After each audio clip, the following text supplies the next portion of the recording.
అయితే ఇక్కడితో అయితే ఒక అనుమానం తీరిపోయింది నాకు.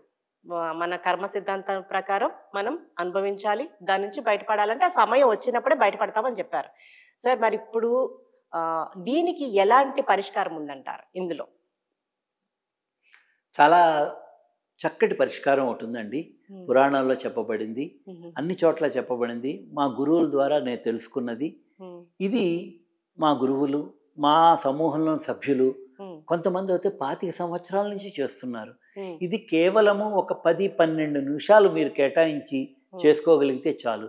దీనికి కుల మతాలతోనూ ప్రాంతీయాలతోనూ వర్ణాలతోనూ సంబంధం లేదు. ఎవరైనా చక్కగా చేసుకోవచ్చు. ఇది మన కార్యక్రమంలో మొదటి నుంచి మనం చెప్పుకునేది ఏంటంటే, డబ్బు మీద ఇప్పటిదాకా మనం డబ్బు గురించి మాట్లాడలేదు. అలాగే మన ఇంట్లో వస్తువులతో మనం చేయగలిగే చాలా చక్కటి రెమెడీ అండి. నమ్మి విశ్వాసంతో చేసుకోండి. మీ జీవితం ఏ రకమైన ఒడిదుడుకులు లేకుండా చక్కగా సాగిపోతుంది. కాకపోతే ఎంత పెద్ద భవంతి కట్టాలన్నా ముందు కట్టుకోవాలి కదా, ఒక పరీక్ష రాయాలంటే చదువుకోవాలి కదా. మన ప్రయత్నం లేకుండా భగవంతుని సంపూర్ణ శరణాగతి పొంది అతని స్మరణ చేస్తూ ఈ చెప్పిన రెమెడీ చేసుకోగలిగితే మాత్రము చాలా చక్కటి జీవితం సాగుతుందండి. మేము ఎన్నో సంవత్సరాలుగా చేస్తున్నాము, ఎంతో ఫలితం పొందాం కాబట్టి ఈరోజు మీ ముందు నిలబడి మా ప్రేక్షకులకు చెప్తున్నాము. అలాగే వివిధ మాధ్యమాల ద్వారా మా సమూహాలందరికీ చెప్పాము, మా గురువుగారు అందరికీ చెప్పారు.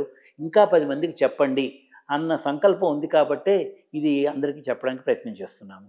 సార్ మీరు ఇంత చెప్తుంటే నాకైతే అది ముందు అర్జెంటుగా తెలుసుకుని ఆ పరిష్కారం ఎలా చేసుకోవాలనేది అయితే కుతూహలం ఎక్కువ ఉంది సార్. తప్పకుండానండి. ఇది ఇంటి యజమాని మగవాళ్ళు కానీ ముఖ్యంగా ఆయన చేసుకుంటే మంచిది. ఆయన కుదరని పక్షంలో ఆడవాళ్ళు కానీ పిల్లలు కానీ ఇంట్లో ఉండే అమ్మమ్మ నాన్నమ్మలు ఎవరైనా చేసుకోవచ్చండి. ఇది సకుటుంబ సపరివారంగా అందరికీ శుభాలు కలిగే, ఆ ఇంటి మొత్తానికి శుభం కలిగించే పరిష్కారం. ఇది జాగ్రత్తగా వింటే 3 భాగాల్లో ఉంటుంది. మంగళవారము, గురువారము, శనివారము చేసుకోవాలి. మంగళవారము, గురువారము, శనివారం వారంలో. మీకు ఇక్కడ ప్రధానంగా మనకి నవగ్రహాల పేర్లు చెప్పారు కదా. ఆదివారం నాటికి సూర్యనారాయణమూర్తి, సోమవారం చంద్రుడు, మంగళవారం కుజుడు అంగారకుడు, బుధవారం నాడు బుధుడు, గురువారం నాడు బృహస్పతి, శుక్రవారం నాడేమో శుక్రుడు, శనివారం నాడు శనిగ్రహం, రాహుకేతులను పక్కన పెడితే. సో ఈ నవగ్రహాలు మన జీవితాన్ని కంట్రోల్ చేసేది. దీనిలో ప్రధానంగా మంగళవారము, గురువారము, శనివారము చాలా ప్రధానమైనవి. మంగళవారం నాడు ఏంటంటే మనకి శక్తి, ధనము రావడము, అప్పులు తీరిపోవడము. అప్పులు అంటే డబ్బు రూపంలో అప్పులే కాదండి, రోగాలు రొస్టులు ఇవి కూడా అప్పులు లాంటివే, అవి కూడా రాకుండా ఉండడము.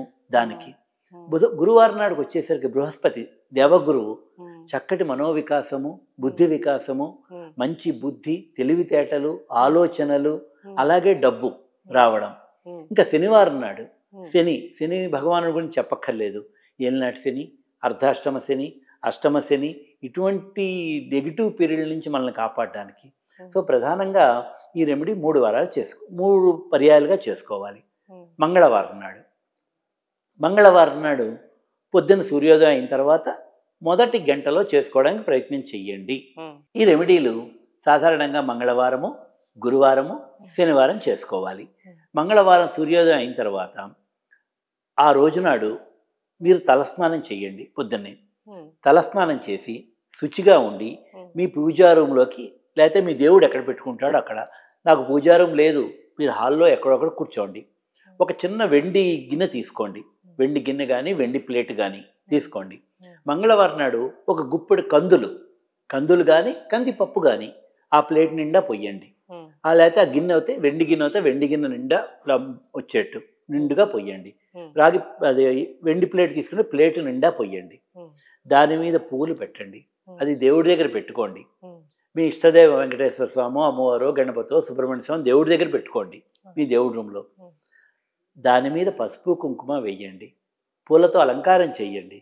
సాక్షాత్తు కుజుడే, అంగారకుడే మీ ఎదురుకొండగా వచ్చి కూర్చున్నాడు అనే భావన చెయ్యండి. భావన చేసి మీకు వచ్చిన స్తోత్రం చదువుకోండి.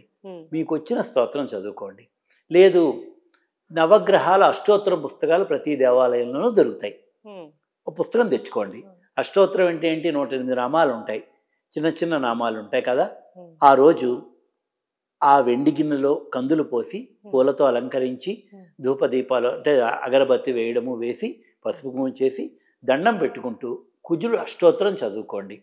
కుజగ్రహం యొక్క అష్టోత్తరం చదువుకున్న తర్వాత మీరు ఏం తింటారో, మీ ఇంట్లో ఏముందో, పండో ఫలమో మీరేం తింటే అది నైవేద్యం పెట్టండి. నైవేద్యాలు ప్రత్యేకంగా ఏమీ చేయక్కర్లేదు. కాకపోతే వెల్లుల్లి, చిన్నుల్లి, నాన్ వెజ్ లేకపోతే ఇటువంటి మసాలాలు అవన్నీ ఆ రోజు తినకండి.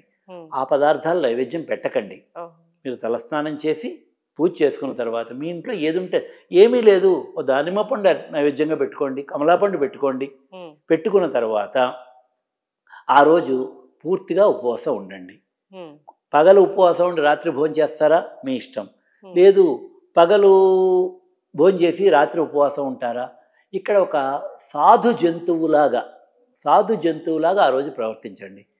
ఇక్కడ జంతువు అని ఎందుకు అన్నానంటే, సాధు జంతువు అనే మాట ఎందుకన్నానంటే, జంతువునాం నరజన్మ దుర్లభం అంటారు. మనం కూడా బుద్ధి ఆలోచన ఉన్న జంతువులమే. కాబట్టి ఆ రోజు చాలా సాత్వికమైన ఆహారము, చాలా సాత్వికం. మసాలాలు వెల్లుల్లు ఏమీ తినకండి. బయట ఎక్కడా భోంచేయకండి. మీ ఉద్యోగ ధర్మం కొద్దీ బయటకు వెళ్ళాలి అనుకుంటే కుదిరితే ఓ మంచినీళ్ళ బాటిల్ కూడా పట్టుకెళ్ళండి. ఉద్యోగ ధర్మం చేసుకోండి. మంచినీళ్ళు తాగాలన్నా బయట తాగండి. ఇంటికి రండి. పగలు భోజనం చేస్తే రాత్రి కొంచెము లైట్గా టిఫిన్ తినేసి పలహారం చేసి ఆ రోజు ప్రశాంతంగా పడుకోండి. అంతే. ఇటువంటి రెమెడీ చేయడం వల్ల అది మిమ్మల్ని మీ కంట్రోల్లో పెట్టుకుని మీకు 50 లక్షల పైన అప్పులున్నా కూడా అప్పులు తీరిపోతాయి. తెల్లారితే మీకు ఒక 7,000 రూపాయలు ఈఎంఐ కట్టాలి. నా దగ్గర 5,000 ఉంది, రేపు 2,000 ఎక్కడి నుంచి వస్తాయి అని టెన్షన్ లేకుండా మీ దగ్గర 10,000 ఉందనుకోండి, పొద్దున్న 7,000 పొద్దున్న ఈఎంఐ డెబిట్ అయిపోతుంది అన్న మానసిక ధైర్యం వస్తుంది. అప్పులు తీరిపోతాయి. మీకు ధన రాబడి పెరుగుతుంది, ఆరోగ్యం కలుగుతుంది, రక్త పుష్టి శరీర పుష్టి కలిగి మీలో ఒక రకమైన శక్తి వస్తుంది. అంటే ఇప్పుడు మంగళవారం చేయవలసింది అయితే చెప్పారు, మరి తర్వాత గురువారం ఏం చేయాలి సార్? గురువారం నాడు కూడా ఆ రోజు పొద్దున్నే లేచి తలస్నానం చేయండి. అదే వెండి గిన్నెలో ఇంట్లో శనగలు ఉంటాయి కదా, శనగలు కానీ శనగపప్పు కానీ, ముఖ్యంగా శనగలు పేరెంటాళ్ళలో శ్రావణ మంగళవారం పేరెంటాళ్ళలో ఇస్తాం కదా శనగలు, ఆ శనగలు ఆ ప్లేటు నిండానో అవి వెండి గిన్నె నిండా వేసుకోండి. ఎదురుకుండగా పెట్టుకోండి. దాని మీద పసుపు కుంకుమ వేసుకోండి. పూలతో అలంకరణ చేయండి. సాక్షాత్తు దేవగురు బృహస్పతే మీ ఎదురుకుండగా కూర్చున్నాడు అని భావించండి. గురు బ్రహ్మ గురు విష్ణు గురుదేవో మహేశ్వర గురు సాక్షాత్ పరబ్రహ్మ తస్మై శ్రీ గురువే నమః అని చదువుకోండి. మీకు తోచినది వెంకటేశ్వర స్వామి చదువుకుంటారో, అమ్మవారు చదువుకుంటారో, ఆంజనేయ స్వామి చదువుకుంటారో చదువుకోండి. చదువుకున్న తర్వాత గురు అష్టోత్తరం చదువుకోండి. గురు అష్టోత్తరం 2 అక్షింతలతో వేయండి, ఇంత పసుపు వేయండి, ఇంత కుంకుమ వేయండి, పెరట్లో ఉన్న 2 పూలతో వేయండి. అయిపోయిన తర్వాత చదువుకుని దండం పెట్టుకోండి. ఒక చక్కగా పసుపచ్చగా ఉన్న 2 అరటిపళ్ళు తీసుకోండి, నైవేద్యం పెట్టుకోండి. ఆ రోజు కూడా ఇంట్లో ఈ మసాలాలు వెల్లుల్లులు చిన్నల్లుళ్ళు ఏమీ వద్దు. చక్కగా మీ మంచినీళ్ళ బాటిల్ మీరు తాగండి, తీసుకెళ్ళండి బయటికి, సాత్వికంగా భోజనం చేయండి, ఒక పూట ఉపవాసం ఉండండి. ఆ శనగలు చక్కగా సాయంత్రం శనగలు మనం పోపేసి పోచి బాబా గుళ్ళో నైవేద్యంగా పెడతారు కదా, అలాంటి నైవేద్యమే మీరు దేవుడికి నైవేద్యం పెట్టండి. ఆ శనగలే మనం ఆ శనగలు మీరు వినియోగించుకోండి. మీరు ఏం తింటారో అది నైవేద్యం పెట్టండి. ఇప్పుడు అంతకుముందు మనం ముడి శనగలు పెట్టామా సార్, లేకపోతే నానబెట్టే ఏ శనగలైనా పర్వాలేదు, మామూలు శనగలు పెట్టుకోండి. తర్వాత వీటిని నానబెట్టుకుని నైవేద్యంగా వాడుకోండి, ఇంట్లో ఉపయోగించుకోండి. ఇది గురువారం చేయవలసిన రెమెడీ.